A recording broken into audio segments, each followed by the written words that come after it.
a dark day in the hockey world. We don't usually have our what do they call it in the NFL, Monday or whatever. Monday Massacre. The Monday Massacre. Well, just Black Monday, right? Black Monday, right? Yeah. Black Monday. It's like the Friday fights, so we're losing. But there's no better time to release bad news than on a Friday, right, Kevin? Yeah, for sure. Usually, though, you wait till 5 or 6 o'clock. Right. Then by the time Monday 9 o'clock rolls around, people are past it. Well, we'll talk about that in a minute. Russ is back to the show. All right, so there's a new movie that's coming out that intersects with my life, but I'm pretty sure I'm not going to be in the movie. Are you talking about Cocaine Bear? No. Okay. Good try, though. This is the George Foreman movie. So when George Foreman was fighting Evander Holyfield, he lived at my hotel while all that was going on, and I was an assistant manager at a Trump hotel in Atlantic City. I used to get the faxes where George had his diet that he was strictly following while he was on TV saying, I'm eating cheeseburgers. He was on a strict diet. I would watch the fighters come in and out. On fight night, certain seats that were about, we're going to say 15 rows away from the ring. I got up and I kind of looked around and I saw the CEO and the GM of the hotel, and they were like 20 rows behind me. And I just kind of like sheepishly waved. That was because Bob Arum, his sister, hooked me up with tickets. She was very nice. And then after the fight, before the fight, there was a lot of people that walked through the hotel. So we saw like Gene Hackman. We rode the elevator with Kevin Costner. Like, this was a big deal in Atlantic City. Madonna was there, but I didn't see Madonna. But then even after the fight, I was working there was a party in my hotel. So, I went up the elevator with Joe Piscopo. I escorted every one of the Philadelphia Eagles on a back escalator up there with Lynn Swann and my wife. And, this is like the Randall Cunningham, Chris Carter group. Right? They all get up the escalator fine. They walk by me, and Lynn Swann looks at my wife, and he goes, "Thank you for doing such a great job." And I just looked at Lynn Swann like, seriously? I'm the one watching out for you guys, talking, not my wife. But it was really funny. My wife got to meet Will Smith. She talked to him for a while. Like, that used to be a good thing. No, but this was like a big moment. And now, so this film sort of will be very interesting to see how they portray it, only because I know a lot of intimate things about everything leading up to the fight. So it'll be fun. Wow, that'll be something. That would be really cool. I just found out that Larry Holmes went to Lehigh. Where my daughter was. Well, I knew he was in Pennsylvania for sure. Yeah. And I know he has a bank in Easton, so it doesn't shock me. Yeah. I was just like, I was trying to find the most famous person to go to Lehigh. The two most famous people to go to Lehigh, where my daughter goes, is Larry Holmes and Lee Iacocca. Lee Iacocca, wow. That's a pretty famous person. Yeah. Anyway, all right, here we go. Ready? It's time. We got to get down to this. Mike hates me already before the show even began. Hello, Hockey World. It's Friday, April 14th, 2023. I'm Michael Agello, and I have more job security than Dallas Eakins. I'm Russ Cohen, and I always know what time and day it is. I don't have to look on my phone. I'm Kevin Allen. Excellent. Thanks, Russ. I'm Macklin. You're watching HockeyBuzzcast on HockeyBuzz.com. This is the podcast that comes every Monday through Friday. Filling on the comings goings in the hockey world. And yes, we may indeed have, Brian Burke taking over Michael Jello's job soon. But in the meantime, Berkey and Hexy are done. Or Dunsey. Here's Mike. Berkey and Hexy are Dunsey. Are you surprised, Kevin? No, not really. But, I thought about this today. And, this is not based on any knowledge whatsoever. But I think this is sort of an indication, too, of the difference between, when you have individual owners and when you have a corporation. Like, if Mario Lemieux was still owner of the Pittsburgh Penguins, would Brian Burke and Ron Hextall be out of a job now? One of them, I think, would, and I think one of them wouldn't. I think it would have been, I think one of them would have stayed behind. Go ahead, Mike. Well, I was just saying, it was curious that Brian Burke in his tweet out thanked Mario Lemieux and David Morehouse, and obviously didn't mention the people who fired him. He actually did. He actually did. He did? I didn't see that. He did thank them. He thanked the new group too. Yeah. Yeah. Okay. Well, I don't know for sure, but Russ could be right. But I just kind of feel like Mario would have looked at this and said, they did what probably Mario would have wanted, which is to keep the old guard around. Right. It didn't work out. But the funny thing is they didn't lose their jobs because those three didn't work out. Right. They lost their jobs because they didn't put the right people in them. Sure, Yeah. but here's what I would ask you, Kevin. You're right. What I would ask you though is, so they have this group, and the group decided we want to keep getting into the playoffs. We want to keep printing money, and now it's come to a stop. So now the next person who comes in, even if he says, "Hey, I want to start getting rid of some of these players," they may not want to, and if that's the case, they're going to limit themselves as to who's going to actually want to come and do that job.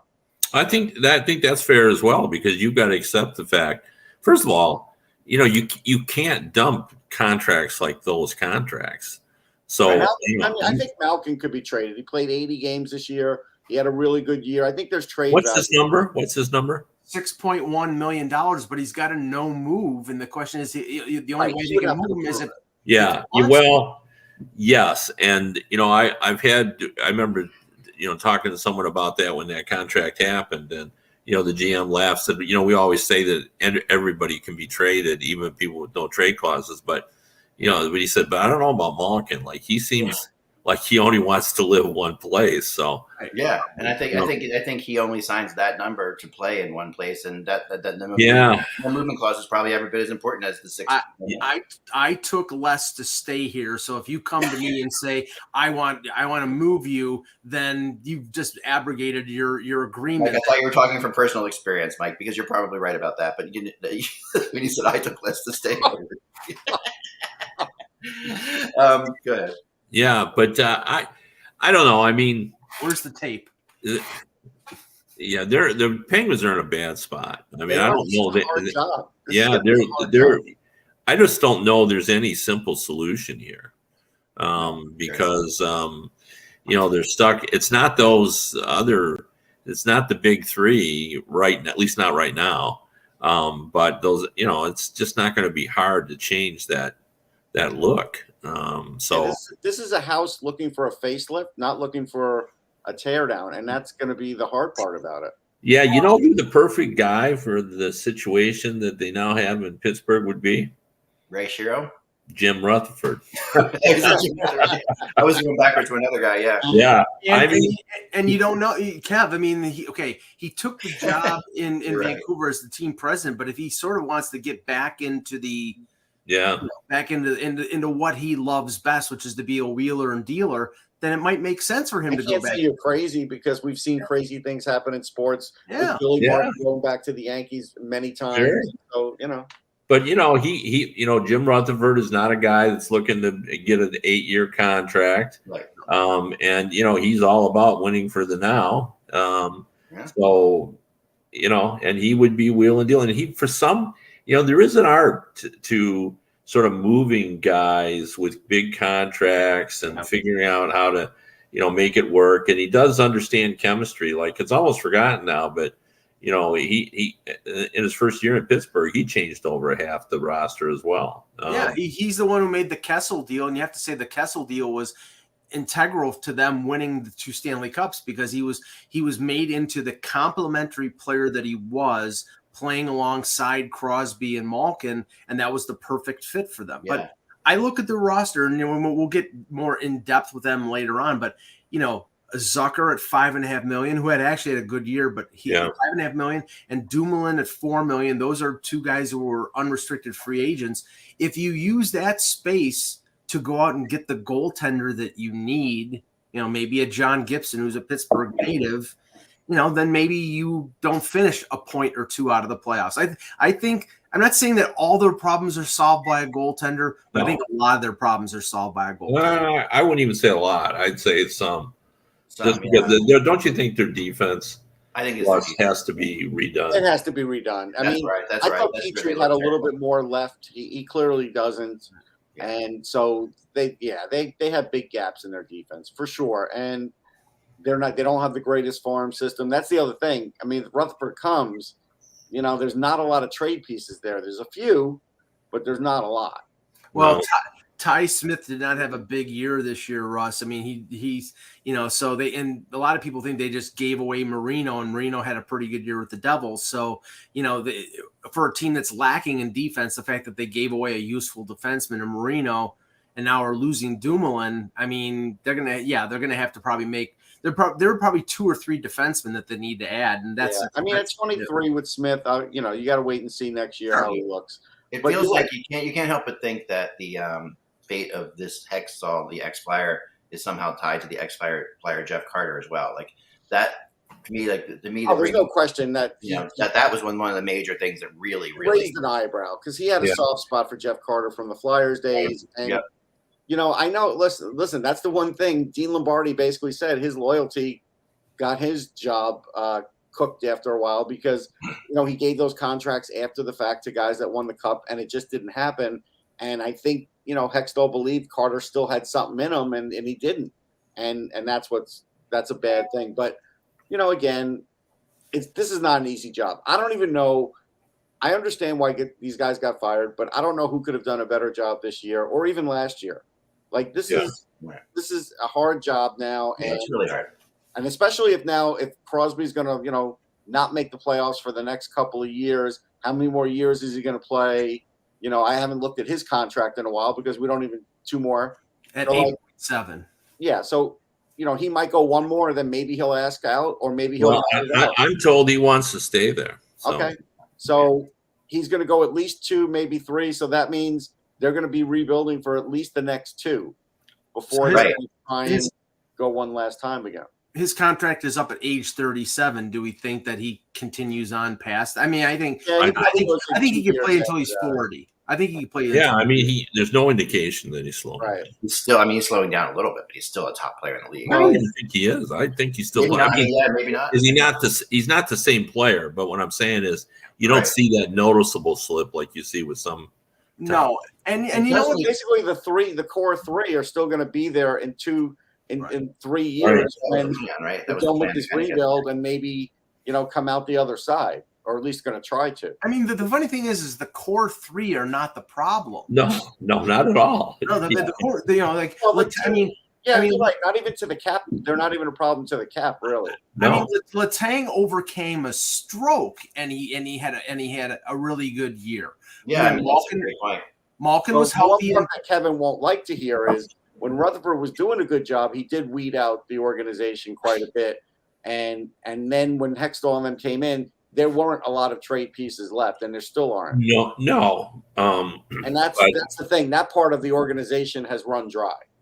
No, that's for sure. They never really had much ever, though. No, not a ton, but at least always a few here and a few there. They traded first-round draft picks a lot, And the picks that they kept, they ended up they traded Kalen Addison to Minnesota, and Kalen Addison had a pretty good year for the. That was a good get by Guerin. He knew that. Yeah. But as an example, like Brian Rust will be gone now. Like he's a guy that he's got a no move clause. He probably does have a no. Oh yeah, but he's a guy that you can move. Yeah, you can move him. You can talk him into it, and he's got value. They're going to have to. Those are the kinds of guys. Now Gensel may still be untouchable too. If Crosby says you can't trade Jake Gensel, then you can't. What are you going to do? Well, I mean, he may say that about Russ too. So he might, but I think he would only say it about Gensel. I think there's a good chance he says that about Russ. That's what I was going to try to say there. I mean, I think Rust has got at least 5 years or 6 years left in his contract, and Gensel's up after next year. Right. So Crosby and Gensel only has a modified no trade. So you could say I'd rather trade Russ, but you might not be able to trade Russ because he's got a no move. You can trade Gensel. True. That's a good you might piss off Crosby, and then that's a whole different layer. The oddity of all that is they cleaned house, but they didn't clean out the coach. No, and we kind of knew that was coming too. Well, we kind of did, but I'm starting to believe that's not a good thing. And I say that only for the coach because we just saw that recently. I'm trying to think who it was where they waited until they named a GM because they thought maybe he would keep him, and then the poor guy, had trouble. It was Bugner, right? Bugner, right? Yes. Yeah. And then so Bugner ends up in Detroit as an assistant, but really had no opportunity to get a head job. Well, when you think about it, it's like the Penguins. Obviously Sullivan is closer to the players on that team than Hextall or Burke are. You know, Correct. Yeah. they stretch way back into the Cup years together, and they are. But he part of that also thing, had so- demands. Like, remember, Sullivan was demanding Jacob Chikrin, and when he didn't get it, was willing to sink Ron Hextall for not getting them. Well, Yeah. So, Rightfully so. in my opinion. I mean, So, Sullivan's pedigree and his success, and winning 2 Stanley Cups. I mean, those are all factors. But we said it yesterday. I looked it up. Sullivan has a 3-year contract extension that doesn't kick in until next year, so he's signed through 2027. Do you think that Fenway Sports wanted to pay, whatever, probably $3.5 million a year for a guy not to coach them? Of course they're going to. Yeah, I don't know. I mean, that they're pretty high role. I think you have to look at them the way you look at the Maple Leafs or the Rangers. yeah. There's so much money. I mean, they're number one in jersey sales. Their revenue streams are so high. I don't know for sure because maybe they're just bean counters and they may give Sullivan as much power as Philly has given Tortorella. Like I can see this happening now. Mm-hmm. Well, what about this? I mean, if we've all agreed that it's going to be hard to move pieces and to bring in new people. So could the other way to go is you just bring in a guy who's going to try to build the tightest defense team concept, you know what I mean? Right. So, and that's not Sullivan. No. So now the other thing that has to be mentioned here is Brian Burke is available. And usually he's going to go work for Sportsnet. It's already heard that he's going to Sportsnet. Probably for the playoffs for sure. For the playoffs, right? But yeah, we talked about it before. Philadelphia and Brian Burke. I mean, I think it's an interesting concept because I don't see it because I don't see any connection with Briere, and I don't see Briere keeping the GM position with Burke there because I think. There wasn't a connection with Hextall either. I mean, so it could be the same kind of thing. Like you no, could say Briere. but Hextall has a reputation, at least in hockey, that Burke is willing to say, okay, yeah, I get it. Burke's going to basically be working with a new GM if he goes in there, and I don't think that's something he would want to do. I just don't feel it. I don't know. Maybe I'm wrong about reading Burke's personality. Kevin, you know him better than I do, but I know him a little bit. And my feeling on him has always been that he is a company guy and will come in and do, He is a company guy. He's a guy. They say Briere's your GM. He comes in and Briere's my GM. And that's the challenge I've had. Well, I don't know about that. And I don't think Briere, actually, I'm not here to say that Briere has the GM job locked up because I don't think he does. So I think that the whole reality of that is. How well did Murray and Burke get along? Like if Burke decides he comes in and you're not doing the job he wants you to do, it could be bad, right? Yeah, for sure. Yeah. I mean, he's definitely opinion. Although he certainly has changed over time. Let's not forget he's pushing 70 as well. True. Right. It didn't feel like he was the Burke of old in this dynamic. No. Talking to him, I've always had a great respect for the Flyers. It's always been a team that he really does. Yeah, he was a member of that organization back in the Maine Mariner days. Right. So that's where he started. Yeah, so that's why. Does Lombardi still have any juice at all? And he has a little bit of juice. He's still there. Obviously, Lombardi and Burke are. Yeah. No Team joke. USA, USA Hockey. Yeah. I mean, and Holmgren's still around too. So Burke had one of the greatest quotes of all time after Dean Lombardi made an impassioned plea for Keith Yandel to end up on the Olympic team. And he laid it all out with all the analytics and everything else. And when it was done, Brian Burke stared at him and goes, "If I ever go on trial for murder, I want you representing me." It was a great brief. Yeah, I don't think Burke wants to go into a place that he has to rebuild and answer to a very angry fan base. I don't see why he would want to do that. I mean, I'll just tell you. Loves challenges, Russ. That's Burke. Yeah, that's true. Kev, you go first. Go ahead. Well, just one other thing. I mean, there's another reason he would go to Philadelphia. Money. Yeah. So, money. No question. But if he doesn't, say the Philadelphia fit is not great. He was really, really good on Sportsnet. He was to the point that, I think had he stayed, that first period where they have a panel, he'd be the Don Cherry along with somebody like Merrick or Elliot Friedman. And, and I think that he'll probably be part of the panel, but if he's done with being in management, and maybe he's not, I think he'd have a fantastic career in television. Yeah, I will tell you this. I think if the Flyers are smart, they would bring in Chris Pryor as a consultant for the draft. Because Chris Pryor they very well could. I mean, and he does the good connections here, and he didn't burn bridges coming out of here. So I think that would be a possible thing. But that makes sense to me. The thing about Burke, and I did talk to him one time about whether he liked, being in front or behind the camera, like being the thing that's covered or being the thing you're covering. That's like we're covering the thing. Like does he? Burke, I think, prefers to be the thing that's covered than covering the thing. I agree with Jack. I mean, I think I think he's a team sports guy first. He likes the, wins and losses and all that. The other thing too is, and I can testify to this just as a guy that's gotten old as well. You like when you're in TV, you got to be here at exactly this time and do this at this time. And when you're in management of a NHL team, especially at the president's level, your life is a little bit more your own. You kind of set the a lot less time in airports, Kevin. I mean, so I don't really know. I haven't spoken to Brian about this, but I think that with what Philadelphia is trying to do and trying to win back the fan base to support that they're an actual strong legacy type team here in Philadelphia. But there's person to do that. I think rebuild act like no, but I think Brian. No, there's a PR aspect to this, Russ. You cannot ignore. There is, but Burke. If you start talking to Burke about a proper rebuild, he's never done a proper rebuild in his career. No, and Toronto is the perfect example of it. He destroyed that team for 4 or 5 years by making the Kessel deal and trading it ended up being 2 high first round picks because his read was, well, the Toronto market doesn't have the patience to go through a rebuild. Brian, yes, they do. They need to bring someone in that has done a proper rebuild, because if this is now, we're going to go with this vernacular, proper rebuild, and we're going to see the Flyers start to get rid of tons of players.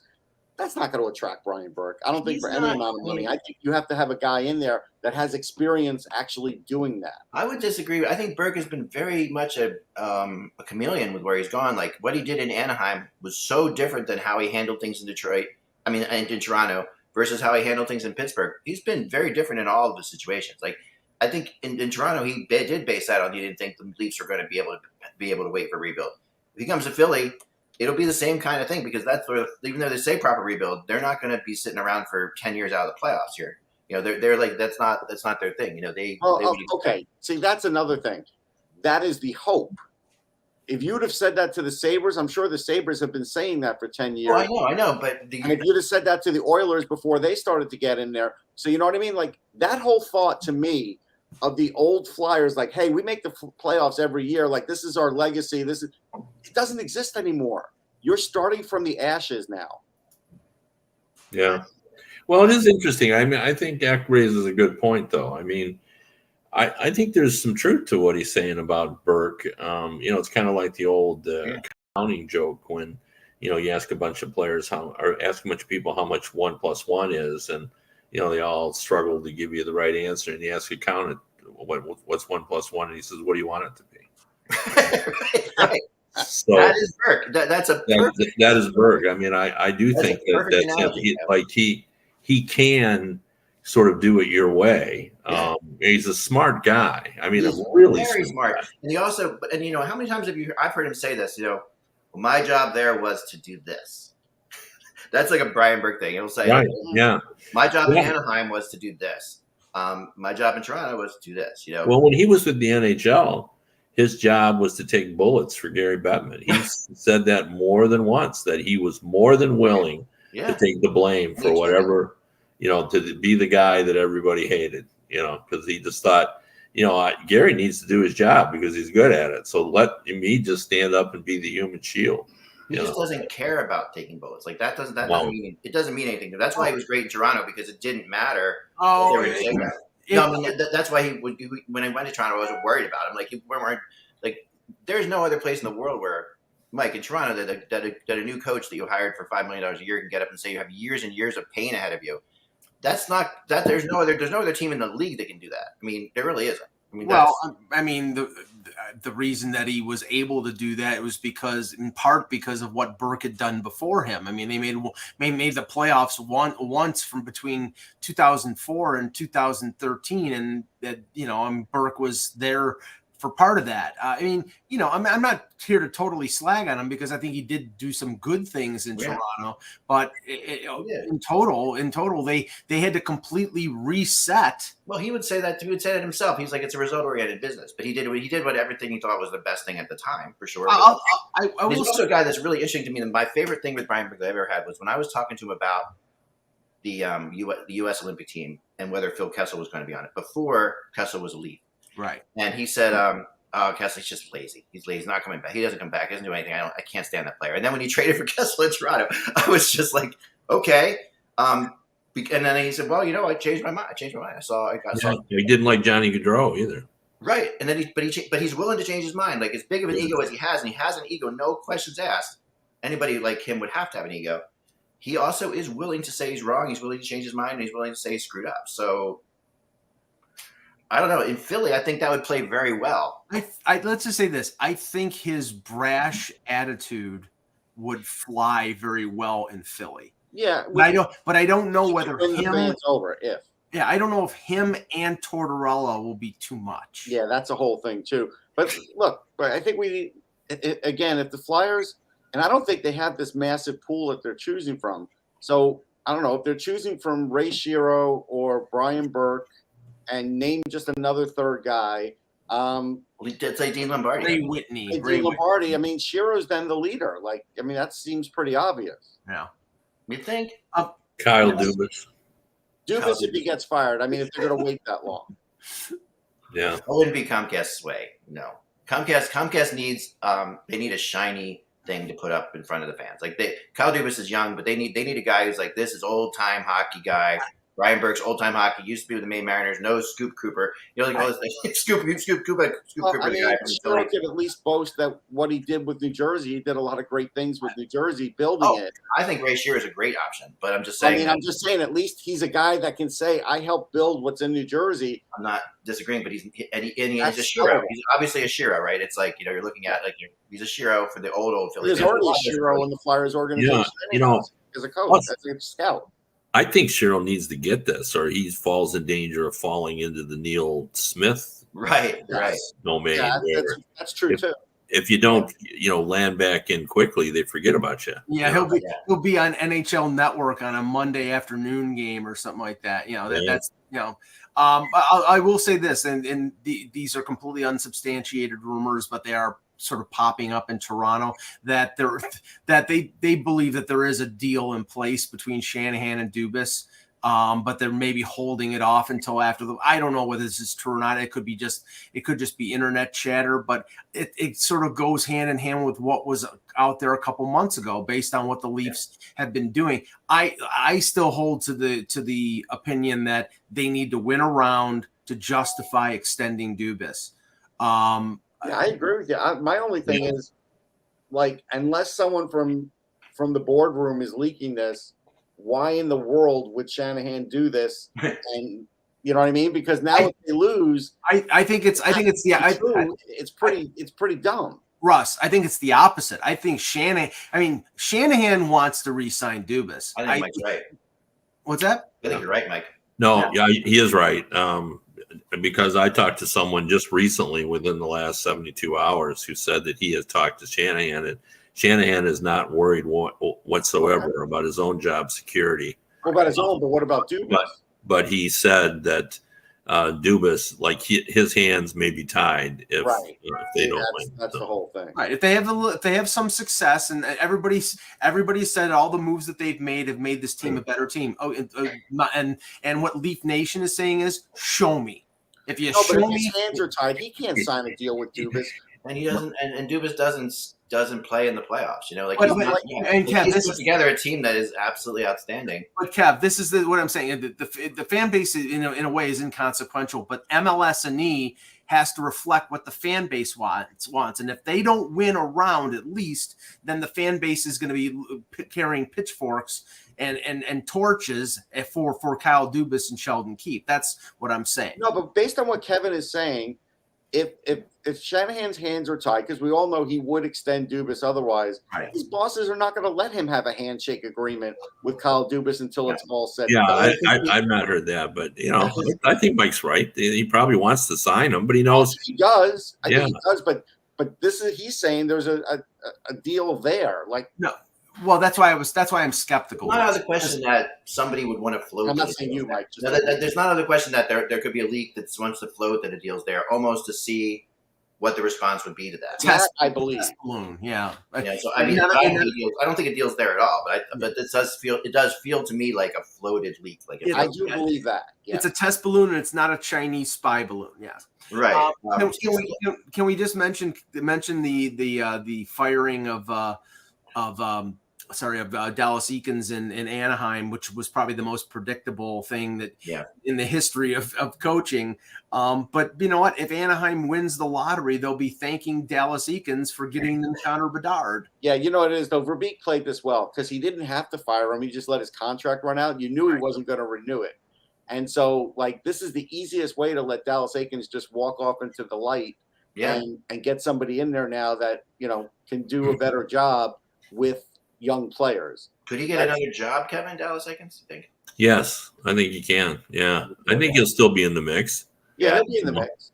Yeah, but it'd have to be the right situation. Otherwise, he's going to have to circle back and go be an assistant, which I see. That's what I think. Kevin. I think he's, because he's had he had a lot of success with the Marlies in Toronto, had a really great AHL record. He got an opportunity at Edmonton. It didn't work out. Now gets an opportunity in Anaheim, and he was there for, I think, 4 years, and they didn't make the playoffs once. Yeah, he's good in the AHL, right? He was good with the Clippers in San Diego, but he's not people like him. Yeah, people like him a lot. He reminds me a little bit of like a little bit of Don Granato in terms of the path that they've taken.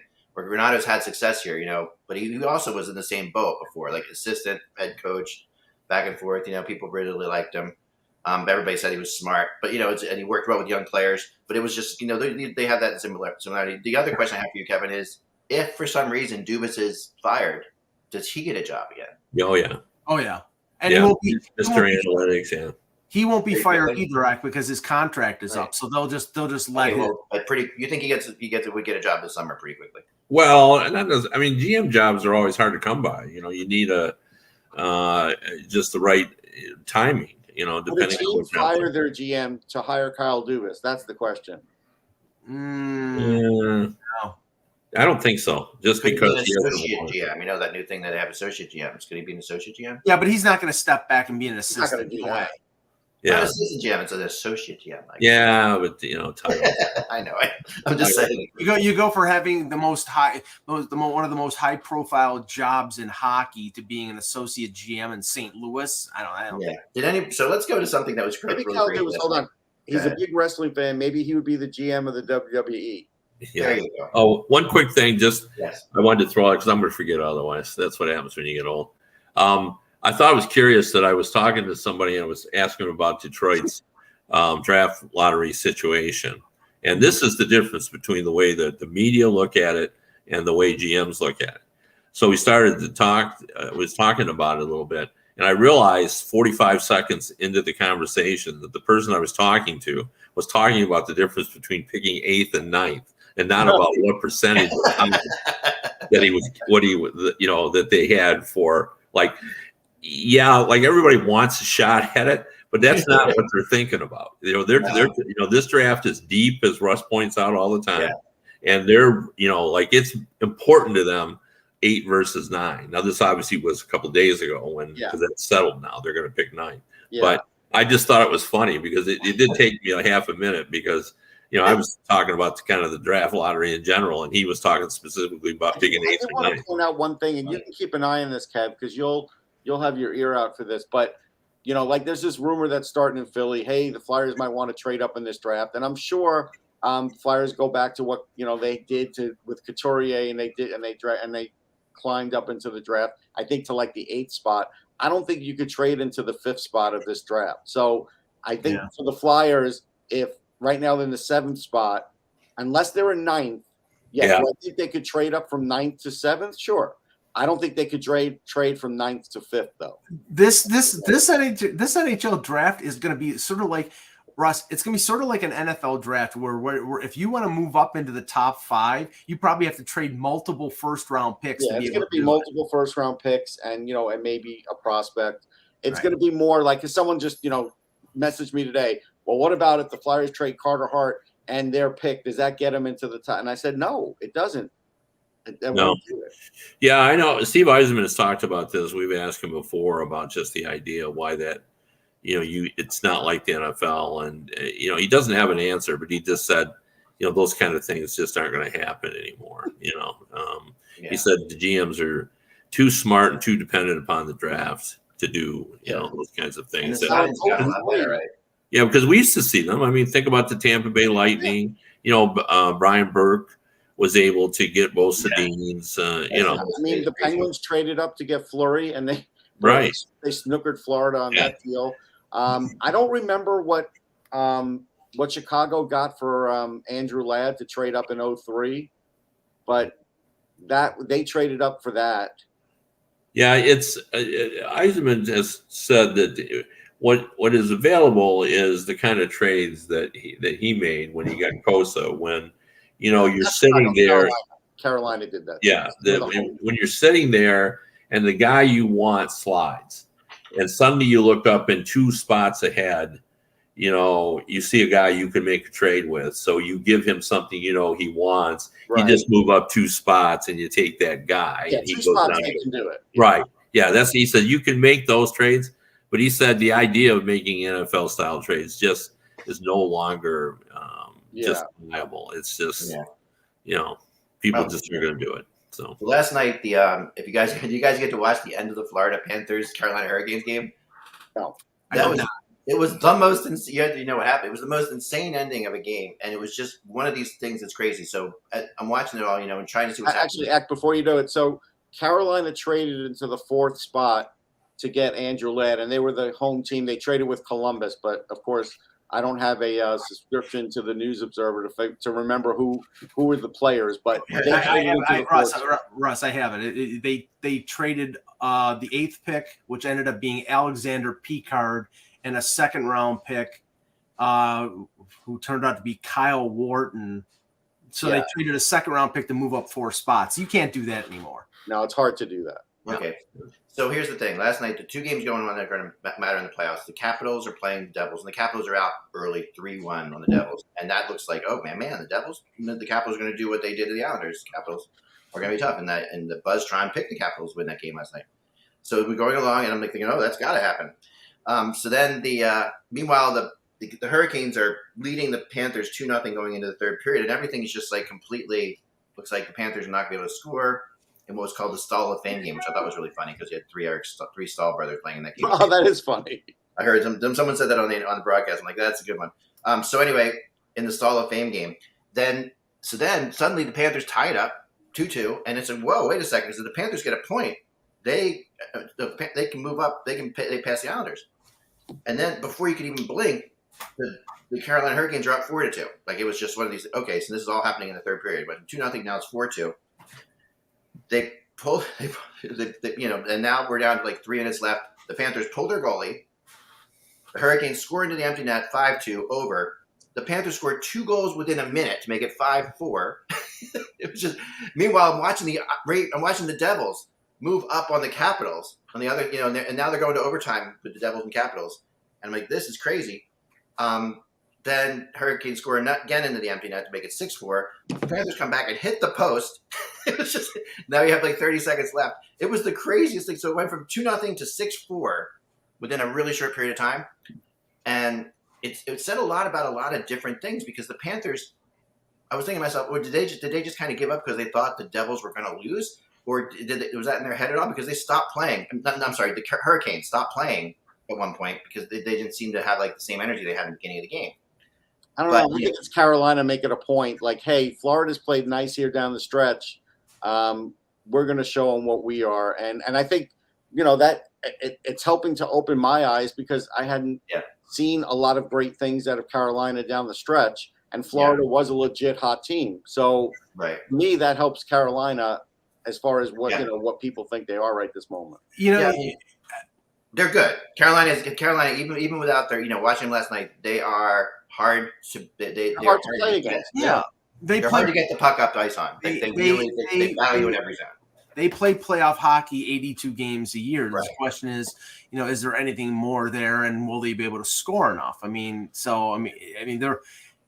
going to be a tough matchup, and we'll talk about the sort of the previews next week when all the series start. But I don't envy Florida with playing Boston, and but I do honestly think that the Islanders have a puncher's chance against Carolina because Sorokin, again, like we were saying, Sorokin's a good goaltender. It can limit Carolina scoring goals, and if the Islanders can generate any offense, and apparently Barzal is ready to come back for game one of the playoffs, it's not going to be a short series. I agree with you on that. Yeah, it's going to be 6 or 7 games. So, well, the one funny thing, the Leafs played the Rangers last night, and if you talk about like sort of an unwritten agreement between teams not to sort of play rough and tumble when there's nothing of any consequence. If there was one hit in the game last night between the Rangers and the Leafs, there was a lot. The Rangers were stuck in third place. The Leafs were stuck in second place. There was nowhere to move. And I think it was just like wink, wink, nudge, nudge. Let's not hit each other or hurt anybody. And the interesting thing was the one motivation for Toronto was to get Mitch Marner 100 points. He had 4 opportunities at the empty net, and either Keandre Miller or Adam Fox blocked every chance. And then the Rangers tied the game with 1.2 seconds left. That would have given the Leafs an opportunity to score in overtime and get Marner his 100th point, and they waived it no goal for actually calling a distinct kicking motion, folks. There you go.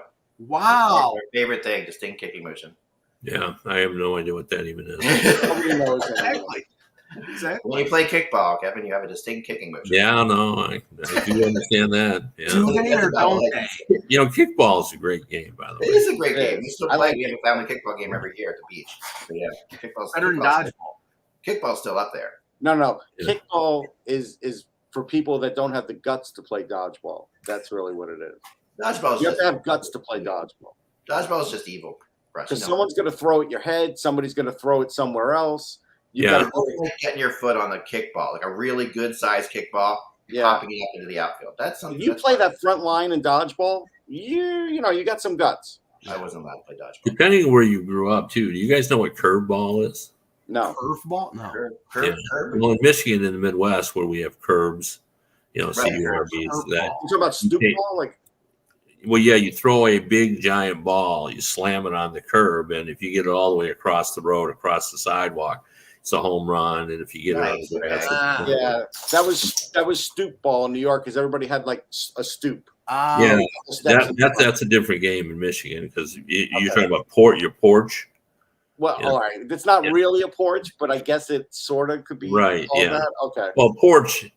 It can be anything. It can be just a little brick thing. Right. Yeah. We played a lot of wiffle ball. Wiffle ball, sure. Yeah. Against the porch because the porch. One year we were all unemployed and we played wiffle ball every day for a whole summer. My friend's backyard had for wiffle ball the exact dimensions of Yankee Stadium. It had a right field that was real close in, and I, as a right-handed hitter, I tried to hit it to right field because of the porch, and of course I struck out most of the time. But wiffle ball was great. Wiffle ball was fantastic. Wiffle ball is fun. A lot of fun. It's a lot of fun. But all right. So I think I had something else. Yeah, I'm going to have to leave a little bit. I've got we have the exit interview process starting today, so I've got to get on the Zoom. Okay, Kev. All right. We'll talk next week about predictions. So yeah. See you later. Bye-bye. So the BuzzTron predictions for the playoffs, Mike, are out for the Eastern Conference. I know this is why you're having no. I said you're mad at me already. I saw it, Russ. I saw it, and Russ did it on purpose. I did not do it on purpose. He did it absolutely on purpose. I have no. What are we talking about? He did it just to piss me off. I have no control over that. Okay. It's a computer algorithm. I don't have anything in there. I don't think the BuzzTron is evil because the BuzzTron pick the Leafs to win the Eastern Conference. There you go. Wonderful. Leafs Nation is just loving you right now, Ak. Well, they should be, because it's not like I have control. But I mean, they if they hate anybody, hate science. It's like the reality is, like, the science is there for the Leafs to win this thing. Like, they are. Don't apologize. There's nothing that you can say that will make Mike think any other way anyhow. No, because I'm right. He's doing it just to curse the Leafs. So we know. So the Buzztron has this is how it plays out. So it has the Bruins beating the Panthers in 6 games, which I think that's maybe giving the Panthers a little more credit, but still possible. Yeah, I mean, anything's possible. It has the Hurricanes beating the Islanders in 5, which is really interesting. Like that, I was kind of surprised about. That's tougher to do. Joe Morello in the chat, I blocked you for various reasons just because I felt like it. But I do say that the Islanders will give the Hurricanes a tussle because they are a defensive-minded team. But I think the Hurricanes eventually will win that series. I think the Hurricanes are a lot better than the Islanders. I really do. But we'll see. Well, I will say this is, the Islanders' defense isn't what it once was. The Hurricanes' defense is still the best in the league. There's no question. That's the Nobody's thing. going to The argue Islanders that. don't have the best offense. Okay, so right at the end of the day, you can see this is where this is going.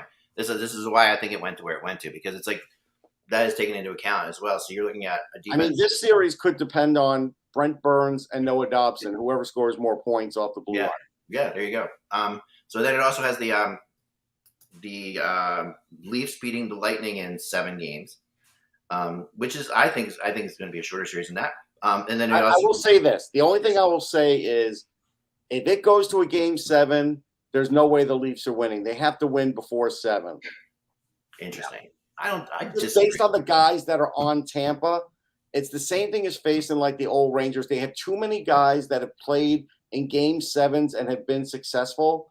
I would worry about that for the Leafs, but if they can beat them in 6, that's the way to beat them. Certain orifices will be puckering if they go to a game 7. I'm serious. I agree completely wholeheartly with Russ. Now, do I think they're going to do it? No, I don't. Again, you got to show me. If it, sure. But I don't.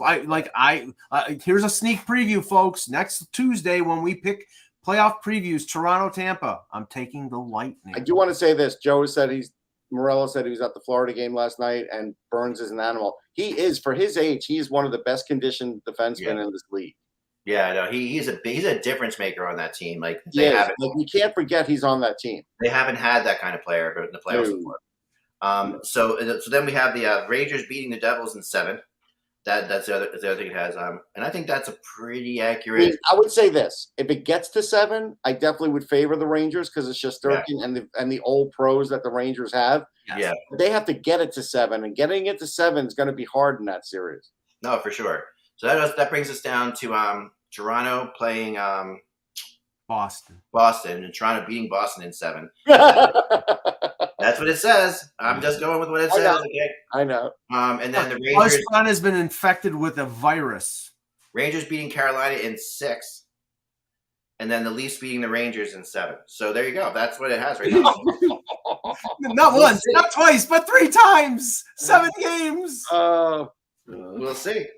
I just want to see if the Leafs go that far in the playoffs, how many games Murray's played, how many games Samsonov has played. Oh, stop. No, I do. Okay, I'll just say this. If the Leafs have played 3 7-games series, I'll be taking a dirt nap by that point. Yeah, I want to tell you there's somebody who not one Leafs goalie, they will not have the same goalie if they go 3 rounds. Both goalies will be playing for sure. Maybe all 3. There's somebody who agrees with you, Mike, as far as Toronto's chances in the first round. That's my son who did his annual picks for me based on the mascots of the team. Oh yeah. So he said that most interesting was probably the battle of the New York Park Rangers versus the legendary Jersey Devil, and he just said New Yorkers are just tough enough that they would take out the New Jersey Devil in a matter of a couple minutes with a couple guns.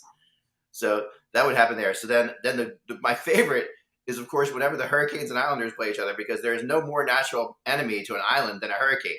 So Hurricanes destroy islands all the time. So that's completely going the Hurricanes' way. Bruins are way more powerful than panthers. And what happens when lightning hits a maple tree? What do trees like lightning? Not at all. All right, so therefore, those are your 4 predictions based on that. Yeah, but now we're going back to the Guardian Project, where the Leafs literally, the hero for the Leafs was a tree. Like, that was the superhero, was a tree. Like, I'll never forget that, because I created a comic book, and the last thing I would think about is, let me have a big, strong maple tree be a superhero. Not even the tree part of it. The leaf, something that dies every year in the fall. Right. Well, the Guardian Project died pretty quick. It was at the one All-Star game in Carolina. We all watched it. I still have pictures of it, and it's never talked about. Never. No, it was never been discussed again. I remember that, yeah. It was a shame. I mean, somebody had a good idea, but it just... Stan Lee got paid. Stan Lee got paid, that's true. That was the miracle of that. I remember trying to cover it and trying to make something out of it because I like comic books. Because Twitter was around then. That was like the first year or second year of Twitter. Right. And I remember tweeting about it like, oh my God. But I probably had like 500 followers. But that was also the same time they showed us that was the same year that they gave us the new jerseys, remember? Oh yeah, the Reebok jersey. That was the next year, right? I think in Dallas. Next year? Yeah, that was in Dallas, because I remember I actually I played in a pickup game with it, so I tried it out, and I was like, wow, this is really amazing. Like, it stayed dry. Yeah, no, they were good. They were good. I still have mine. I use it all the time. Yeah. All right. Remember, just one thing tonight. There's Colorado plays, I believe, Nashville, and if Colorado wins, they play Seattle. Correct. If they lose, they play Minnesota. So there is a lot huge difference there. Yeah, they probably want to win. They're going to want to win. I would say that. Yes, I'll go on. Yeah, I think that I just cannot see Seattle hanging with Colorado at all. No. I was watching. I will say this. I know we're supposed to end, but we're not. I watched Seattle last night, and I wasn't impressed. Like, we know Vegas is a good team. Like, we know that. Right. I just don't know what Seattle's going to bring in the playoffs. I don't have great feeling about them. They got off to a good start, that's the thing. But if you look at the last couple months, it shows how important it is to get off a good start. Basically, like they've been average at best. All right, I'm going to get nerdy here, Eck. See, Bill C is like, Twitter is over. Go get a Substack. But the problem is that Twitter now is attacking everybody's API. Like, if you ever created an app, I got an email the other day that basically said your app no longer works with Twitter with the API, and I was like, I don't care. I abandoned that app like 4 years ago. But I understand that there are some businesses out there like Substack, like others that are being affected. I have I forget which one Parlor? No, there's a good one, a really good one that I use. Tweetbot. It's not Truth Social. I know that one. No, Tweetbot is they had a great app all the time, and I use their app all the time. And yeah, their whole company is now just shot because of the API. It was an evil thing that was done and a calculated thing. So Bill C, it's not necessarily going to help somebody. No, I mean, and I've joined up with the other one, Mammoth. What's called? You did that? Yeah, I'm on Mastodon. Mastodon. That's what I got. Mastodon back to Mammoth's another kind. I put a flag up in there, and I haven't been back since. Another Ice Age elephant-style character. Yes. Mastodon. Yes, there's some method. There you go. I saved Mike in Buffalo and then never went back. Yeah, I got Eklund and Mastodon. All right, folks. Remember, without the buzz, it is just hockey. We will definitely talk to you on Monday. We're going to know the whole playoffs. We're going to do our prediction show, and it'll be fun. We'll see what happens.